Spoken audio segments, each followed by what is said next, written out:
Sa likod ng maamong mukha ng isang magandang dalaga, hindi kailanman inakala ng mga mayabang na pulis na kinakalaban nila ang mismong kamatayan.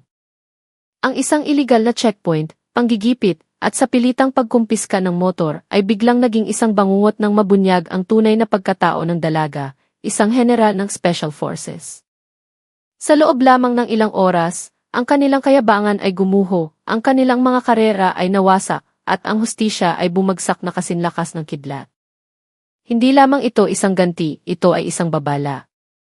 Ang checkpoint ay bigla na lamang lumitaw, na parang isang madilim na patibong na inilatag sa gitna ng gabi sa isang palikolikong daan sa Antipolo, Rizal. Walang anumang karatula, walang opisyal na tanda. Tanging ilang luma at kupas na orange na traffic cone at isang portable na ilaw na asul at pula ang kumikislap ng walang sigla. Ang mga motorista na dumadaan sa makitid na kalsadang iyon, na napapalibutan ng kadiliman at ng paminsan-minsang huni ng mga kuliglig, ay napipilitang huminto. 3 pulis na may malalaking tiyan ang nakatayo sa gitna ng daan, may hawak na flashlight at nakapamaywang na parabang sila ang may-ari ng gabi. Sa kanilang 3, isa ang nangingibabaw, si Police Senior Master Sergeant Ricardo Ramos, na mas kilala sa tawag na Cardo. Nakatayo siya na nakaumbok ang dibdib, ang kanyang uniforme ay tila sumisikip sa kanyang katawan na parabang ang kalsadang iyon ay personal niyang pag-aari. Kapag may humihintong sasakyan, hindi siya nagsisimula sa isang magalang na pagbati. Ang bumubungad sa mga motorista ay isang sigaw at isang mapanlait na tingin na tila sinusukat ang kanilang kahinaan. Sa gilid ng kalsada, isang dalaga na sakay ng isang aso na scooter ang dahan-dahang huminto. Ang kanyang mukha ay maganda, ang kutis ay makinis, at ang mga mata ay may dalang kapayapaan. Ngunit ang kanyang titig ay matatag. Masyadong matatag para sa isang taong kahihinto pa lamang sa isang sorpresang checkpoint. Nakatali ang kanyang buhok, at simple lamang ang kanyang kasuotan, isang itim na jacket na walang anumang sagisag o marka. Mula sa malayo, mukha lamang siyang isang estudyante o isang empleyado ng opisina na pauwi na. Ang motor na minamaneho niya ay karaniwan din, walang anumang pagbabago. Ngunit sa hindi malamang dahilan, agad siyang napansin ng 3 pulis, na para bang mga maninila na nakakita ng isang madaling biktima. Agad na nilapitan ni Isideth Ramos ang dalaga. Mabibigat ang kanyang mga hakbang, na tila nagpapahiwatig ng kanyang kapangyarihan. Itinutok niya ang flashlight ng diretso sa mukha nito. Bago pa man makapagsalita ang dalaga, bumulalas na siya, lisensya, SC, at buksan mo ang compartment. Titingnan namin. Ang tono ng kanyang boses ay bastos, na para bang isang kriminal ang kanyang kinakausap. Tumango lamang ng mahinahon ang dalaga at ibinigay ang kanyang lisensya at rehistro ng walang maraming tanong. Bahagya pa siyang umiti, kahit na ang titig ni Ramos ay puno ng pang-iinsulto.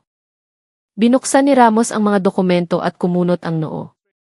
Teka, itong rehistro mo, mukhang paso na ng 2 araw kahapon, sabi niya, kahit na malinaw sa petsa na ilang buwan pa ang itatagal bago ito mapaso. Tinaas ng dalaga ang kanyang kilay, ngunit hindi nagpakita ng anumang takot. Talaga po, sir. Mahaba pa po ang validity niyan.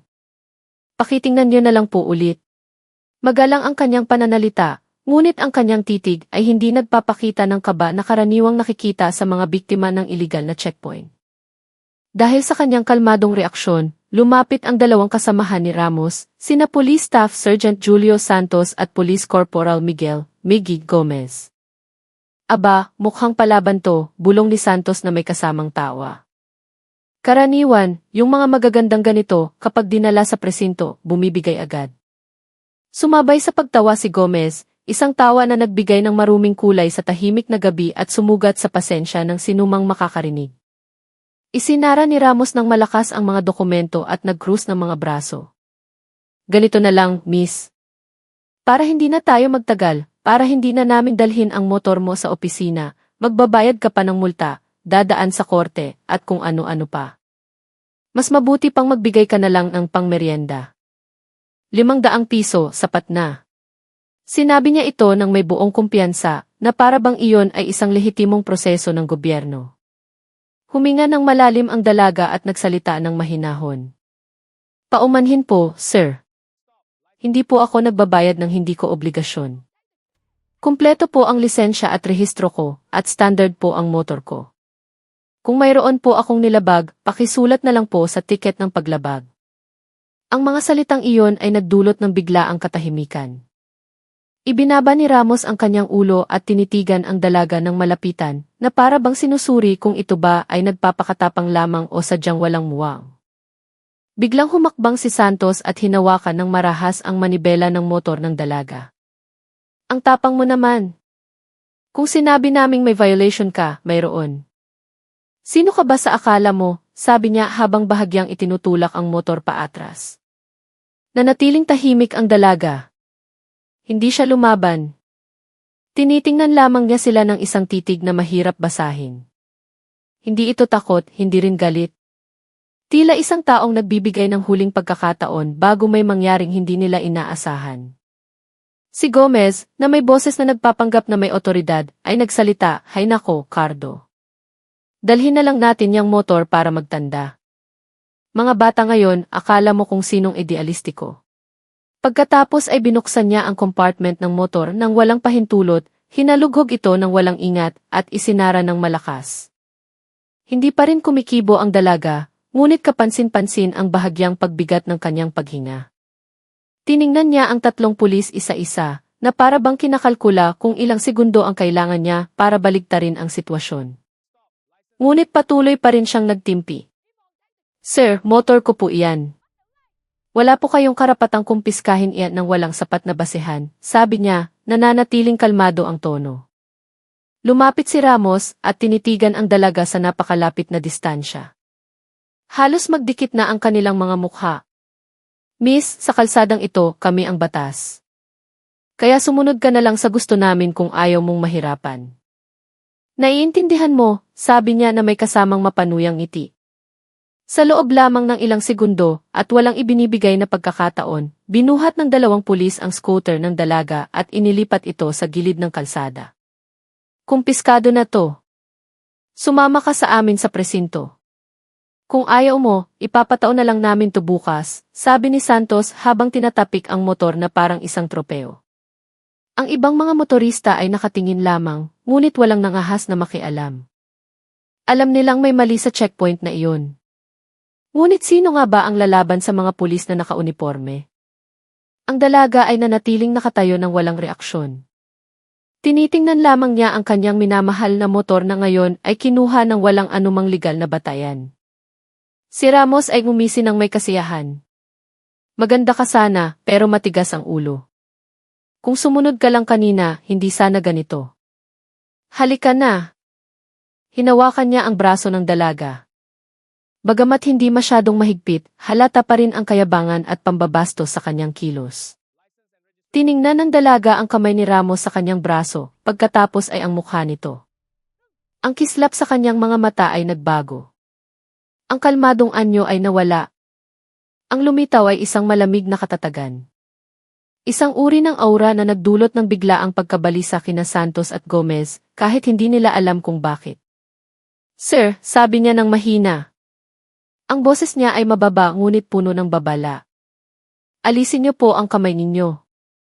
Ito na po ang huling beses na hihilingin ko ng maayos." Tumawa si Ramos. "At kung hindi ko alisin, anong gagawin mo?" Isinukli ng dalaga ang malamig na titig. "Huwag niyo po akong pilitin, sir. Hindi niyo magugustuhan ang kahihinatnan nito." Hindi ito pinansin ni Ramos. Sa halip, mas hinigpitan pa niya ang pagkakahawak. At sa segundong iyon, nang hindi nila namamalayan, ang buhay at karera ng tatlong pulis ay nagsimula ng maglakad patungo sa isang bangin na hindi na nila matatakasan. Hawak pa rin ni Ramos ang braso ng dalaga. Lumapad ang kanyang ngiti na para bang naipakita na niya kung sino ang may kapangyarihan sa lugar na iyon. Ngunit may nagbago sa mga mata ng dalaga. Hindi takot, hindi pagkataranta, kundi isang malamig na katahimikan na lalong nagpakaba sa dalawa pang pulis, sina Santos at Gomez, na nagkatinginan. Hindi nila alam kung bakit ang sitwasyon na dati iisang masayang pagkakataon para mangikil ay biglang nagmistulang unang hakbang patungo sa isang malaking problema. Huminga ng marahan ang dalaga, tinitingnan ang kamay ni Ramos na nakadiin sa kanyang braso, na tila binibigyan pa niya ito ng ilang segundo bago gumawa ng isang bagay na sa simula pa lang ay ayaw na niyang gawin. Sir, muli niyang sabi, ang boses ay kontrolado. Hinihiling ko po ng maayos na alisin ninyo ang inyong kamay. Ang mga motorista na nakapila sa likuran ay nagsimula ng mag-usisa. Ang ilan ay kumunot ang noo, habang ang iba ay yumuko dahil sa takot na madamay. Ngunit hindi maitago ng kanilang mga tingin ang awa para sa dalagang tinatrato na parang kriminal dahil lamang sa pagtangging magbigay ng lagay. Sa halip ay tumawa si Ramos. Ang kanyang tawa ay umalingaw-ngao sa gitna ng kumikislap na ilaw. Nakakatuwa ka, miss. Pulis kami. Ordinaryong tao ka lang. Akala mo kaya mo kaming utusan, sabi niya sabay turo sa sagisag sa kanyang dibdib. Ang kilos na iyon ay puno ng kahambugan na para bang ang uniforme niya ay isang lisensya para gawin ang anumang gusto niya nang walang kahihinatnan. Lumapit si Gomez at nagsalita sa isang boses na pilit pinapaging magiliw. Makinig ka na lang sa senior ko, miss. Kung ayaw mong magkagulo, sumunod ka na lang. Maganda ka pa naman, bakit ang tigas ng ulo mo? Halika na, sa presinto lang sandali. Mag-fill up ka ng statement, magbayad, tapos na. Ang kanyang tono ay marumi na parang isang mandaragit na kinukumbinsi ang kanyang biktima na sumuko na lamang. Bahagyang itiningala ng dalaga ang kanyang ulo. Paumanhin po, sir. Mayroon pa rin akong karapatan bilang isang mamamayan. Kung nagkamali ako, isulat ninyo ang aking paglabag. Walang dahilan para kumpiskahin ang motor ko ng sapilitan. Ang kanyang boses ay nanatiling matatag, walang bahid ng panginginig. Ngunit ang kanyang katatagan ay malinaw na mararamdaman. Ang pasensya na ibinibigay niya mula pa kanina ay paubos na. Si Santos, na kanina pa nakahawak sa motor, ay nagsimula ng mawala ng pasensya. Anong pinagsasabi mong karapatan dyan?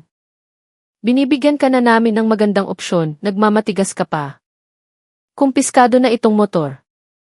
Sasama ka sa presinto. Period. Diniinan niya ang salitang i-period, sabay tapik ng malakas sa upuan ng motor, na ikinagulat ng ilang tao sa pila. Muling lumapit si Ramos. Sa pagkakataong ito, mas malapit ang kanyang mukha sa mukha ng dalaga. Miss, wag mo kaming galitin. Sino ka ba sa tingin mo? Ang lakas ng loob mong magsalita ng ganyan sa pulis? Siyempre, wala talaga siyang kaalam-alam kung sino ang kaharap niya. Kung alam lang niya, marahil ay nagmamakaawa na siya habang gumagapang.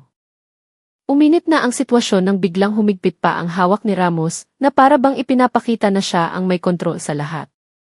Noon din, dahan-dahang itinaas ng dalaga ang kanyang mukha.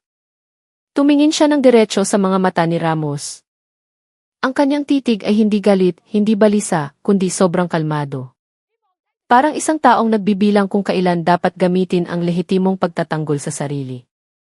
Bago pa iyon mangyari, isang matandang lalaki sa pila ang naglakas loob na magsalita. Sir, wala namang ginagawang masama yung bata. Kumpleto naman ang papeles niya.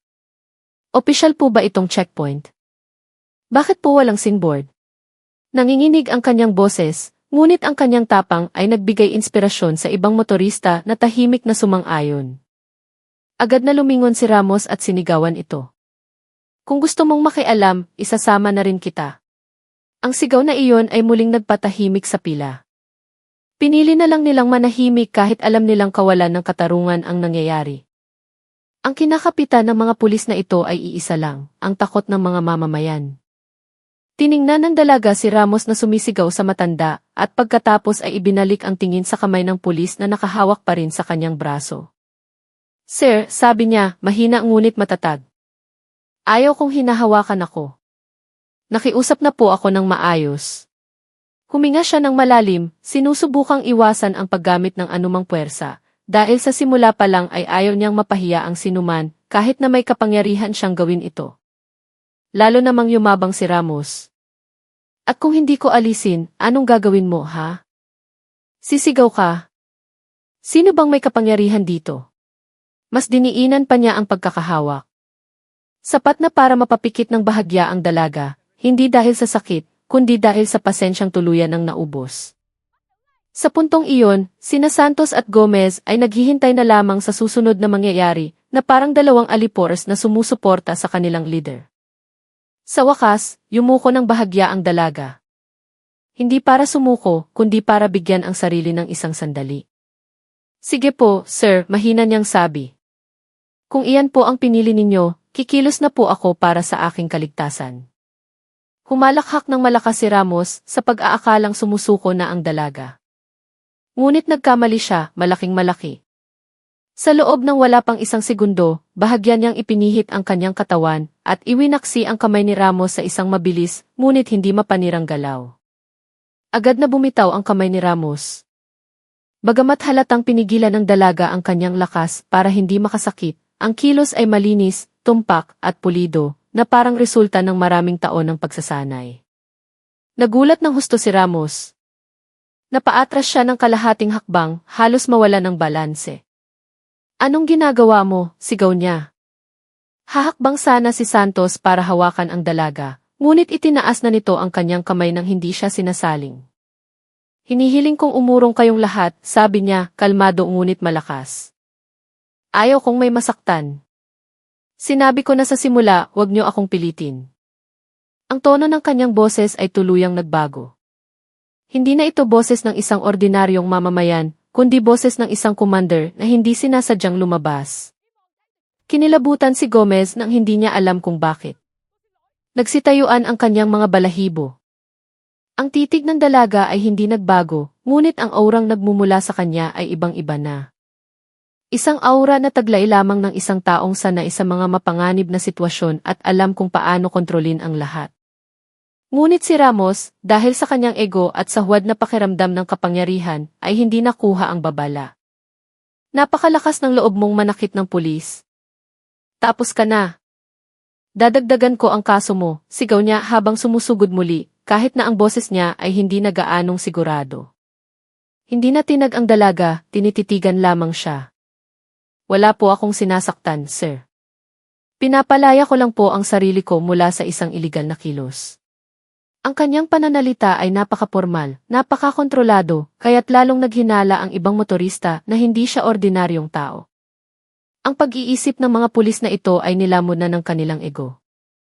At hindi nila namamalayan, bawat segundong lumilipas ay lalo silang inilalapit sa punto kung saan ang kanilang buhay ay tuluyang magbabago.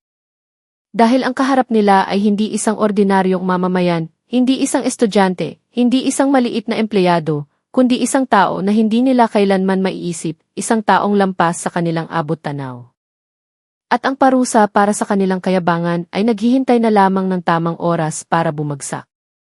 Nang makabawi ng balanse si Ramos, namula ang kanyang mukha sa hiya.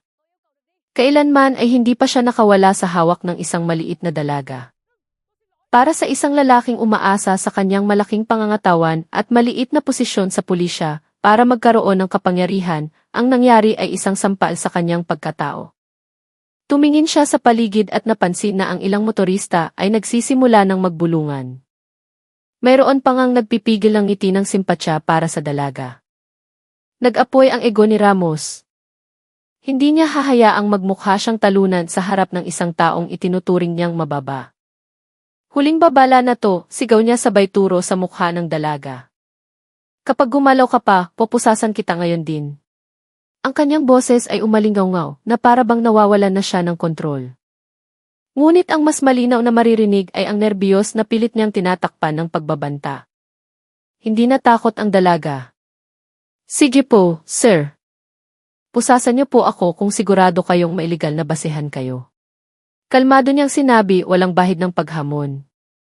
Sa katunayan, ang kanyang kahinahunan ang lalong nagpasikip sa dibdib ni Ramos. Walang senyales ng pag-aalala, walang takot at walang tangkang tumakas. Ang kanyang kilos ay parang isang taong mas nakakaalam pa sa tamang proseso kaysa sa mga pulis mismo. Si Gomez, na kanina pa nakakaramdam ng kakaiba sa dalaga, ay sinubukang pakalmahin ang sitwasyon. Cardo, tama na yan. Baka ma-video pa tayo ng mga tao, mag-viral pa, pabulong niyang sabi. Ngunit si Ramos, na nasusunog na sa galit, ay hindi na makapag-isip ng tama. Itinulak pa niya ang balikat ni Gomez. Manahimik ka. Teritoryo ko 2. Ako ang masusunod. Kahit si Santos, na karaniwang pinakamaingay, ay nakaramdam na may mali. Cardo, yung galaw ng babae kanina, parang hindi ordinaryo, bulong niya. Ngunit binaliwala ito ni Ramos at muling sumugod sa dalaga. Sa isang mapanlait na tono, sumigaw siya, bibilang ako hanggang 3. Kung hindi ka sasama sa presinto, popusasan kita dito mismo. 1. Hindi gumalaw ang dalaga. Pinag-cruise pa niya ang kanyang mga kamay sa harap. Isang kilos na nagpapakitang hindi siya gagawa ng anumang pisikal na aksyon maliban na lang kung talagang mapipilitan. Ang kanyang titig ay nakapokus na para bang sinusukat kung hanggang saan lalabagin ng mga pulis na ito ang batas. Ang ilang mamamayan ay tila nagpipigil ng hininga. 2. Itinaas ni Ramos ang kanyang boses, ngunit ang tono ng pagbabanta ay naging kaba. Nanatiling walang takot ang dalaga. Mahina lamang siyang nagsalita, ngunit napakalinaw, Sir, ang desisyon ninyo pagkatapos nito ang magtatakda ng inyong karera. Marami ang nag-akala na nananakot lamang ang dalaga, ngunit ang tono at titig niya ay nagsasabi ng kabaligtaran. Nagbibigay siya ng isang tapat na babala upang maiwasan ang mas malalang mangyari. 3. Sigaw ni Ramos at agad na iniunat ang kamay para muling sunggaban ang pulso ng dalaga. Ngunit sa pagkakataong ito, nahulaan na ng dalaga ang kanyang kilos. Sa isang mabilis at pino na galaw, umilag siya sa gilid at itinaas ang kamay para salagin ang paghawak ni Ramos. Isang simpleng kilos na nagpatalsik sa kamay ng pulis pababa ng walang anumang karahasan. Napasubsob si Ramos pasulong dahil nawalan siya ng balanse. Pinaglalaruan mo ba kami? Sigaw niya habang walang taros na sinusubukang hawakan muli ang dalaga. Ngunit muli, sinalag lamang ito ng dalaga gamit ang teknik na halos walang pisikal na kontak, kaya't ang mga atake ni Ramos ay parang tumatama sa hangin. Namangha ang mga manonood nang makita kung paano naiwasan ng isang dalaga ang paghawak ng isang malaking lalaki nang hindi man lang nagmumukhang nakikipag-away. Agad na sumugod si Gomez para tulungan ang kanyang senior, ngunit itinaas ng dalaga ang isang kamay at sumigaw, umatras kayo. Ang kanyang boses ay dumagundong na parang isang utos.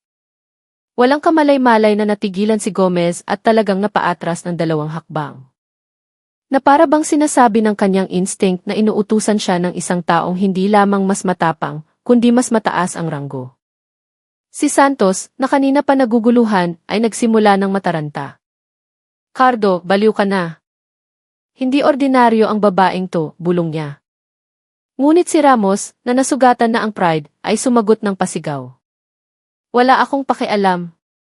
Ipakita natin sa kanya kung sino ang may kapangyarihan dito. Ang mga salitang iyon ay lalong nagpakita na nawala na siya sa katinuan at kumikilos na lamang dahil sa ego at kahihiyan. Muling sinubukan ni Ramos na abutin ang dalaga, mas agresibo sa pagkakataong ito. Ngunit itinaas lamang ng dalaga ang kanyang kamay at sinalag ito gamit ang isang malinis na defensive technique, walang suntok, walang sipa. Ginamit lamang niya ang sariling lakas ni Ramos para itulak ito paatras. Ang mga tao sa likuran ay nagsimula ng mag-ingay. Ang ilan ay hayagang sumuporta sa dalaga dahil malinaw kung sino ang nasa tama. Lalo pang uminit ang sitwasyon nang bunutin ni Ramos ang posas mula sa kanyang baywang at sumugod habang sumisigaw, tama na. Popusasan na kita ngayon. Sa sandaling iyon, sa unang pagkakataon, nagbago ang ekspresyon ng dalaga. Ang kanyang mga mata ay tumigas, hindi sa galit, kundi sa pagkadismaya. Alam niyang lumampas na ito sa linya. Marami na siyang ibinigay na babala, maraming pagkakataon, ngunit hindi pa rin nakinig. Sir, sabi niya, mahina ngunit matalim. Huwag ninyong gamitin yan. Wala kayong karapatan. Ngunit nawala na sa kontrol si Ramos. Itinaas niya ang posas at sinubukang hablutin ng marahas ang kamay ng dalaga. At sa puntong iyon, wala nang ibang pagpipilian ang dalaga. Sa isang mabilis na kilos, ipinihit niya ang kanyang katawan, hinila ang pulso ni Ramos gamit ang isang napakalinis na martial arts technique, at itinuro ang posas sa lupa sa isang paraan na napaluhod si Ramos. Hindi siya nasaktan, tiniyak lamang naligtas ang sitwasyon. Ang posas ay nahulog mula sa kanyang kamay at gumulong sa aspalto. Ang ilang motorista ay napasigaw dahil sa gulat. Agad sanang susugod sina Santos at Gomez, Ngunit itinaas ng dalaga ang kanyang kamay at tinitigan sila ng matalim. Ayaw kong manakit. Pero kung pipilitin ninyo ako, kikilos ako ayon sa protokol ng pagtatanggol sa sarili. Ang salitang T-protocol pa lamang ay sapat na para mapatigil ang dalawang pulis. Sinong ordinaryong mamamayan ang nagsasalita ng ganoon? Sino ba talaga ang babaeng ito? Natahimik sina Gomez at Santos. Si Ramos, na nakaluhod pa rin habang tinitiis ang hiya at sakit ng ego, ay dahan-dahang tumingala. At nang magtama ang kanilang mga mata, mayroong nagsimulang gumuho sa loob ni Ramos. Ang titig ng dalaga ay hindi titig ng isang taong takot, kundi titig ng isang taong sanay magbigay ng utos, hindi tumanggap ng banta. At sa kaibuturan ng kanyang puso, sa unang pagkakataon, naramdaman ni Ramos na marahil ay nagawa na niya ang pinakamalaking pagkakamali sa kanyang buhay. Nang bumagsak ang posas sa lupa at umalinggaw ang tunog ng metal sa gitna ng kalsada, ang katahimikan ay gumapang na parang malamig na hamog. Nakaluhod pa rin si Ramos, sinusubukang intindihin ang nangyari. Hindi siya natumba dahil sa suntok o sipa, kundi dahil sa isang malinis na teknik na hindi man lang nagmukhang nakikipag-away ang dalaga. Ngunit ang hiya, galit, at nasaktang ego ay pumipigil sa kanyang tanggapin ang katotohanan. Tatayo na sana siya ng isang malakas na sirena ang umalinggaw mula sa kanto. Isang sirenang iba sa karaniwang sasakyan ng pulis. Isang itim na sasakyan na walang plaka ng pulis, ngunit may opisyal na ilaw ang huminto mismo sa harap ng iligal na checkpoint. Mabilis na bumukas ang pinto sa harap. Lumabas ang isang lalaking matipuno ang katawan, nakasuot ng pormal na batik at isang maliit na itim na vest na walang anumang sagisag. Isang uri ng kasuotan na karaniwang isinusuot ng mga mataas na opisyal na hindi nakauniporme. Agad na namutla sina Santos at Gomez. Nakilala nila ang vest na iyon, vest ng isang opisyal mula sa Intelligence Service ng Armed Forces of the Philippines. Isang taong hindi nila dapat ginugulo sa anumang sitwasyon. Naglakad ng mabilis ang lalaki patungo sa dalaga. Ang kanyang mukha ay nag-aalala at agad na nagsalita, "Ma'am, natagalan po kayong mag-report. Minomonitor na po namin ang 3 lokasyon, pero nawala po ang signal ninyo ng 5 minuto. May humawak po ba sa inyo?" Ang mga salitang iyon ay nagpabitin sa hininga ng mga motorista. Ang mga taong kanina ay nakatingin lamang sa isang ordinaryong dalaga, ay nagsimula ng makaunawa na hindi basta-basta ang taong pinahinto ng mga pulis na ito. Tumango ng marahan ang dalaga. Nagkaroon ng kaunting aberya, pero ligtas naman ako, kalmado niyang sagot. Ngunit ang paraan ng pagyuko ng lalaki nang may paggalang sa kanya ay nagtulak sa 3 pulis sa bingit ng bangin. Nalunok ni Ramos ang kanyang laway. Ang likod niya ay nagsimulang basain ng malamig na pawis. Hindi pa niya lubos na nauunawaan ang lahat, ngunit ang kanyang instinct ay sumisigaw na nakatayo siya sa harap ng isang taong malayong-malayo sa kanyang abot tanaw. Lumapit ang lalaki at tiningnan ang kamay ng dalaga. "May sugat po?" tanong niya muli. Umiling ang dalaga. "Wala naman. Napigilan ko." Ang tono ng dalaga ay nagbago. Hindi na ito boses ng isang ordinaryong mamamayan, hindi boses ng biktima ng pangingikil, kundi boses ng isang opisyal na sanay maghatid ng ulat. At sa sandaling iyon, inilagay ng lalaki ang kanyang kamay sa dibdib, tumayo ng tuwid, at nagbigay ng isang buong saludo. "Magandang gabi po, General. Handa na po kaming tumanggap ng utos." Sa isang iglap, ang buong mundo ay tila huminto. Ang mga mamamayang nanonood ay nanlaki ang mga mata. Ang ilan ay napanganga. Pati ang hangin ay tila tumigil sa pag-ihip ng bumagsak ang mga salitang iyon sa tainga ng 3 pulis. "General!" Nabasag ang boses ni Gomez. Ang kanyang mukha ay namutla na parang papel. Naramdaman ni Santos na nanginig ang kanyang mga binti. Samantalang si Ramos, na nakaluhod pa rin, ay dahan-dahang tumingala. Ang kanyang mga mata ay dilat na parang isang taong nakabatid na binato niya ang pugad ng mga tigre.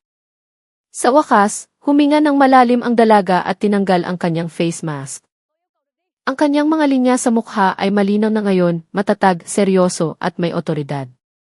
Sa unang tingin, mukha siyang nasa kalagitnaan ng kanyang 20s, ngunit mayroon siyang kapanahunan at katatagan na hindi karaniwan. "Ilang beses ko na silang binigyan ng babala," sabi niya habang tinitingnan ang 3 pulis isa-isa. Ngunit tila mas pinili nilang gamitin ang kanilang uniforme para mang-api, hindi para magprotekta. Tumango ang kanyang kasama. Nakita po namin sa video feed mula sa sasakyan. Kinumpiska nila ang motor ninyo nang walang dahilan, hinawakan ang inyong braso, at tinangka pa kayong pusasan. Handa po kaming kumilos agad kung papayagan ninyo. Ang lahat ng salitang iyon ay binigkas ng hindi tumataas ang boses, ngunit ang otoridad nito ay yumanig sa lahat ng nakarinig. Sa wakas ay nakatayo si Ramos, kahit na ang kanyang mga binti ay parang halaya. Ma'am. Ibig kong sabihin, General. Hindi po namin alam. Nanginginig ang kanyang boses. Ang kanyang mga salita ay pautal-utal, na parang isang taong dinala sa silid ng interogasyon. Ngunit itinaas ng dalaga ang kanyang kamay, pinapatahimik sila. At iyan mismo ang problema, malamig niyang sabi. Hindi ninyo alam kung sino ako, at pakiramdam ninyo ay binibigyan kayo ng kapangyarihan ng inyong uniforme para paglaruan ang mga tao. Nangikil kayo, nanakot, nangumpiska ng walang basehan, at gumamit pa ng karahasan. Nilabag ninyo ang procedure, ang code of ethics, at ang batas. Walang sigaw, ngunit bawat salita ay mas matalas pa kaysa sa anumang sigaw. Sinubukang magsalita ni Santos. Ma'am, sumusunod lang po kami sa utos ng senior namin. Ngunit tinitigan lamang siya ng dalaga, isang titig na sapat na para patahimikin siya. Ang pagsunod sa utos para gumawa ng krimen ay krimen pa rin, matatag niyang sabi. At pananagutan ninyo iyan. Inabot ng kanyang kasama ang isang espesyal na telepono. Lahat po ng ebidensya ay na-record na. Naipadala na po namin sa Internal Affairs Service at sa Provost Marshal. Tumingin siya sa General. Ano po ang susunod na utos? Nagsimula ng maunawaan ng mga motorista na nasasaksihan nila ang isang napakaseryosong pangyayari. Tiningnan ng dalaga ang kanyang scooter na nakaparada sa gilid ng kalsada. Ibalik ninyo ang motor ko, sabi niya kay Santos. Ang kanyang boses ay patag, ngunit tila na kuryente si Santos. Nagmamadali siyang tumakbo at ibinalik ang motor sa tabi ng dalaga. Nanginginig ang buong katawan na para bang isinasauli niya ang pag-aari ng pinuno ng bansa. Nang nasa tabi na niya ang motor, ipinag-cruise niya ang kanyang mga braso. Kayong tatlo, dahan-dahan niyang sabi. Simula sa sandaling ito, suspendido na kayo sa lahat ng field duties. Bukas ng umaga, susunduin kayo para sa investigasyon. Ang uniforme ninyo ay hindi na kayo poprotektahan. At ang inyong karera. Tapos na. Tinitigan niya sila ng malalim. Hindi na napigilan ni Ramos ang kanyang takot. Sa unang pagkakataon mula nang isuot niya ang uniforme, nagmakaawa siya habang nakayuko. Ma'am, patawad po. Nagkamali po kami. Bigyan niyo po kami ng pagkakataon. Ngunit umiling lamang ang dalaga. Ang pagkakataon ay ibinigay ko sa unang minuto pa lang na pinigilan ninyo ako. Ngunit pinili ninyo ang kayabangan. Ito ang kabayaran. Nagsimulang mag-record ang mga mamamayan, hindi para ipahiya ang mga pulis, kundi dahil ang nakikita nila ay tunay na katarungan. Isang bihirang sandali kung saan ang isang aroganting opisyal ay nakatagpo ng isang taong mas mataas pa sa anumang institusyon na piniling gamitin ang kapangyarihan para magprotekta, hindi para mang-api. Sa huli, nagbigay ng senyas ang kasama ng general. Dalawa pang sasakyan ang dahan-dahang dumating. Ilang miyembro ng militar na nakasibilyan ang bumaba at tumayo ng tuwid, naghihintay ng karagdagang utos. Lalo pang nanliit ang tatlong pulis. Ang kanilang mga mukha ay tuluyan ng nawalan ng kulay. At ang dalaga, isang general ng Special Forces na nagpapanggap, ay nakatayo lamang ng tuwid, tinitingnan sila ng may otoridad ng isang pinuno na nakakita na ng napakaraming pang-aabuso sa kapangyarihan. Maligayang pagdating, mahina niyang sabi, sa pinakamahalagang araw ng inyong buhay. Ang araw kung kailan ang posisyon at kayabangan ay hindi na kayang iligtas sila. Nang huminto ang dalawa pang itim na sasakyan sa gilid ng daan, ang hangin ay tila lalong bumigat. Ang mga miyembro ng militar na nakasibilyan ay bumaba at tumayo ng tuwid, bumuo ng isang maliit, ngunit maayos na perimeter na hindi kapansin-pansin. Lalo pang nakumbinsi ang mga mamamayan na ang pangyayaring ito ay hindi isang simpleng alitan lamang. Nasaksihan nila mismo kung paano ang isang babaeng akala nila ay isang ordinaryong dalaga ay isa palang general ng Special Forces na nagpapanggap. At ngayon, matapos mabunyag ang kanyang pagkatao, ang opisyal na aksyon ay hindi na mapipigilan. Si Ramos, na kanina pa nakaluhod na nanginginig ang mga tuhod, ay sinubukang tumayo, ngunit ang kanyang katawan ay napakahina para suportahan ang takot na bumabalot sa kanya. Pakiramdam niya ay parang ang buong buhay niya ay nakalantad sa publiko, naghihintay na wasakin. Ma'am! Ma'am General, tulungan niyo po kami. Huwag niyo pong i-report lahat. May pamilya po kami, pautal-utal niyang sabi. Bawat salita ay parang isang pagsusumamo sa pinakamataas na hukom. Dahil sa puntong ito, alam niyang wala na siyang anumang kapangyarihan. Tinitigan lamang siya ng general ng isang saglit, ngunit sapat na ang titig na iyon para muling mapayuko si Ramos. Hindi nagkasala ang pamilya ninyo, dahan-dahan niyang sabi. At ang ginawa ninyo ay hindi sumasalamin sa pangangailangan ng inyong pamilya, kundi sa personal na kayabangan. Isang pangungusap na napakasimple, ngunit tumama ng malakas sa lahat ng depensa ng tatlong pulis. Hindi nila ito kayang itanggi. Alam nilang tama siya. Si Santos, na siyang pinakaduwag sa kanila, ay tuluyang naiyak. Hindi ito hikbi, kundi isang iyak ng kawalan ng pag-asa, na parang isang taong nawalan na ng kinabukasan. Ma'am, sumunod lang po ako sa senior ko. Hindi ko po kayang tumanggi. Pero kasalanan ko rin po. Nakisama po ako, nanginginig niyang sabi. Hindi nagpakita ng galit ang general. Tumingin lamang siya ng may neutral na ekspresyon na sumasalamin sa kanyang mahabang karanasan sa pagharap sa mga ganitong kaso. Sa tungkulin, kalmadong sagot ng general, palagi tayong may pagpipilian. Pinili ninyong makiisa sa mali at ang bawat pagpili ay may katumbas na halaga.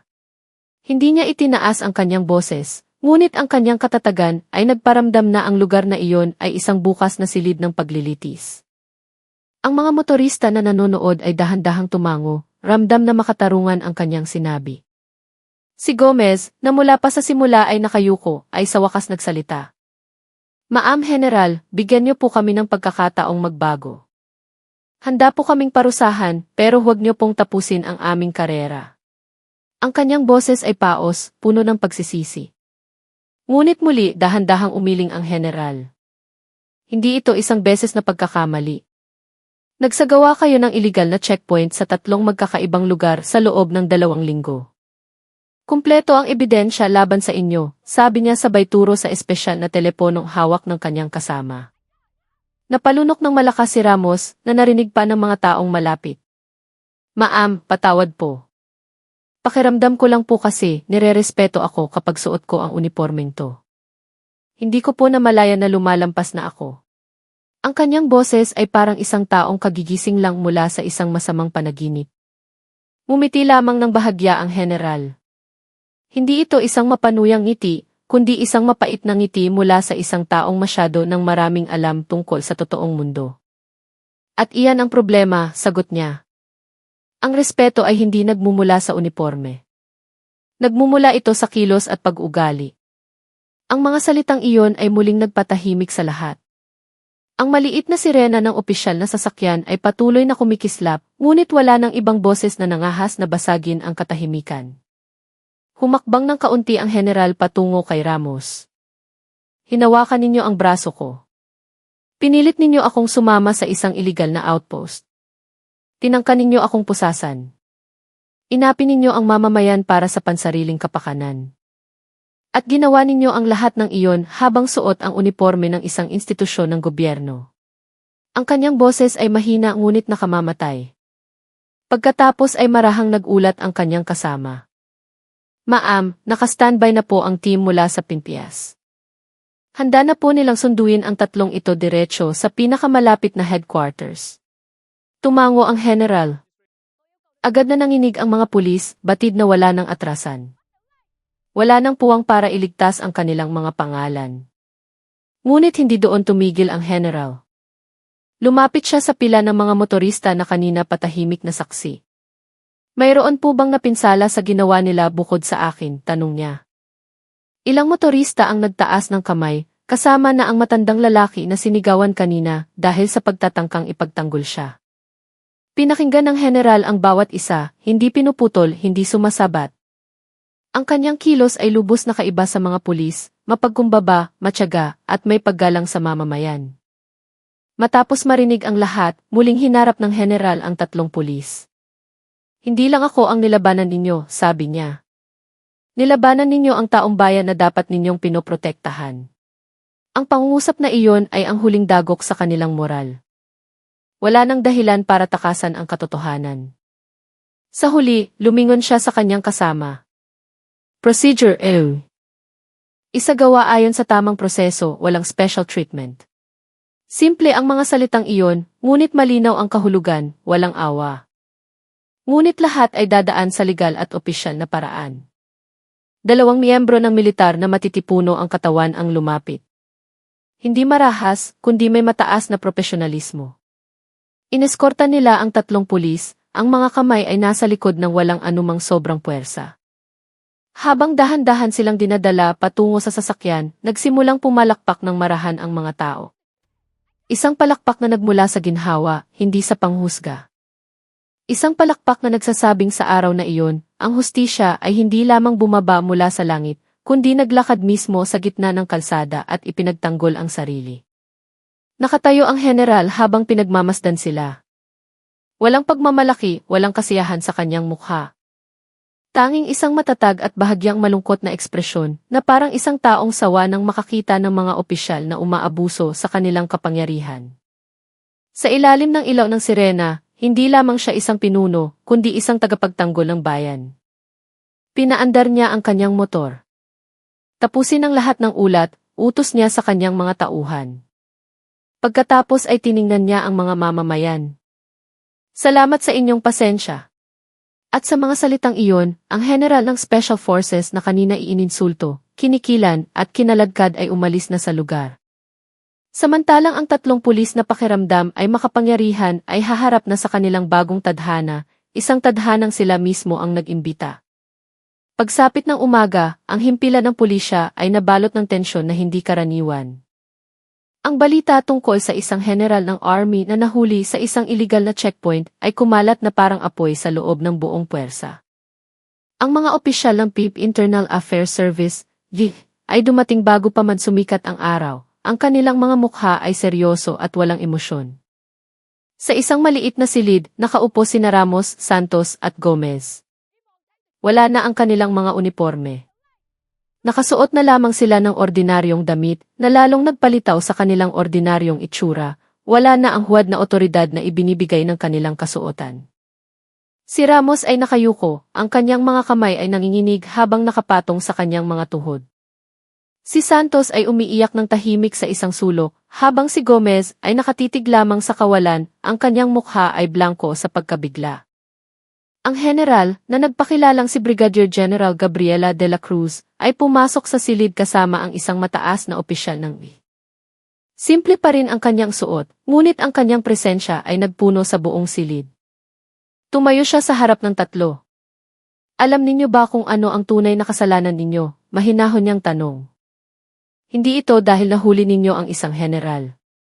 Ang kasalanan ninyo ay dahil sa bawat araw na ginagawa ninyo iyan, winawasak ninyo ang tiwala ng mga tao sa institusyong dapat nagpoprotekta sa kanila. Hindi nakasagot ang 3. Ang bawat salita ni General de la Cruz ay tumatagos na parang balaraw. Ilang pamilya na ang ginipit ninyo? Ilang estudyante ang tinakot ninyo? Ilang manggagawa ang kinikilan ninyo para lang sa kaunting pera? Akala ninyo ba ay walang nakakakita? Ipinakita ng opisyal ng IHI ang isang folder na puno ng mga reklamo. General, hindi lang po ito ang unang pagkakataon. Mayroon na kaming mga naunang ulat tungkol sa kanila, ngunit mahirap patunayan dahil sa takot ng mga biktima. Ang insidenteng ito ang nagbigay daan para lumabas ang lahat. Nang marinig ito ni Ramos, tuluyan na siyang bumagsak. Lumuhod siya sa harap ni General de la Cruz. Patawad po, ma'am. Patawarin niyo po kami. Handan po akong gawin ang lahat, huwag lang po akong matanggal sa serbisyo. Tiningnan siya ni Gabriela nang walang pagbabago sa ekspresyon. Ang paghingi ng tawad ay para sa mga nagkamali. Ang ginawa ninyo ay isang piniling gawain. Paulit-ulit. Ang serbisyo ay isang pribilehiyo, hindi isang karapatan. At tinapakan ninyo ang pribilehiyong iyon. Sa labas ng silid, naghihintay ang media. Ang kaso ay naging pambansang balita. Ang mukha ni na Ramos, Santos, at Gomez ay nasa lahat ng telebisyon at pahayagan, simbolo ng katiwalian na matagal ng problema ng lipunan. Pagkalipas ng ilang linggo, nagsimula ang paglilitis. Mabilis ang proseso dahil sa bigat ng ebidensya. Ang video mula sa bodycam ni Gabriela, ang testimonya ng ibang mga biktima na sa wakas ay nagkalakas loob na magsalita, at ang sarili nilang pag-amin ay sapat na para hatulan sila. Sa araw ng pagbasa ng hatol, puno ang korte. Si General de la Cruz ay naroroon, nakaupo sa hanay ng mga saksi, tahimik na nagmamasid. Binasa ng hukom ang hatol. Guilty. Sila ay napatunayang nagkasala ng pangingikil, pang-aabuso sa kapangyarihan, at iba pang mabibigat na paglabag. Ang hatol, agarang pagkatanggal sa serbisyo, pagkawala ng lahat ng benepisyo, at maraming taon ng pagkakakulong. Nang hampasin ng hukom ang kanyang martilyo, isang malakas na palakpakan ang umalinggangao sa buong korte. Hindi ito palakpak ng paghihiganti, kundi palakpak ng katarungan. Habang inilalabas ng mga gwardiya ang tatlong dating pulis, nagtama ang mga mata ni na Ramos at Gabriela. Sa mga mata ni Ramos, mayroong pagsisisi, takot at pagkalito. Ngunit sa mga mata ni Gabriela, walang galit. Tanging isang uri ng kalungkutan para sa mga taong binitawan ang kanilang sinumpaang tungkulin. Paglabas ng korte, dinumog ng media si Gabriela. General, anong mensahe ninyo sa publiko? Tanong ng isang reporter. Tumingin siya sa kamera. Huwag kayong matakot sa uniforme. Matakot kayo sa taong umaabuso nito. At higit sa lahat, huwag kayong matakot na manindigan para sa tama. Ang hustisya ay para sa lahat, hindi lamang para sa ilan. Pagkatapos noon, tumalikod na siya. Sumakay siya sa kanyang asul na scooter, na ngayon ay naayos na at walang bahid ng anumang gasgas. Pinaandar niya ang makina at dahan-dahang umalis sa gitna ng magulong lungsod. Habang naglalakbay siya palayo, ang ingay ng syudad ay unti-unting napapalitan ng katahimikan sa kanyang isipan. Alam niyang hindi nito masosolusyunan ang lahat ng problema ng bansa. Ngunit sa araw na iyon, isang maling sistema ang naitama. Isang kadena ng pang-aabuso ang naputol. At sa isang lugar sa Antipolo, ang isang madilim na kalsada ay naging mas ligtas na daanan. Ang pangalan at mukha niya ay maaaring hindi lumabas ng malinaw sa balita, alinsunod sa kanyang kahilingan. Ngunit ang kwento ng isang simpleng dalaga na isa palang general ng Special Forces ay magpapatuloy na ikukwento, magiging isang alamat sa mga lansangan, isang paalala na ang tunay na kapangyarihan ay hindi nasusukat sa ranggo o uniforme, kundi sa tapang na ipagtanggol ang tama, kahit na nag-iisa. At para sa tatlong dating pulis na ngayon ay nagsisimula na sa kanilang mahabang sentensya, isang pangalan ang patuloy na babagabag sa kanila, hindi bilang isang banta, kundi bilang isang mapait na alaala ng kanilang sariling kayabangan. Si General Gabriel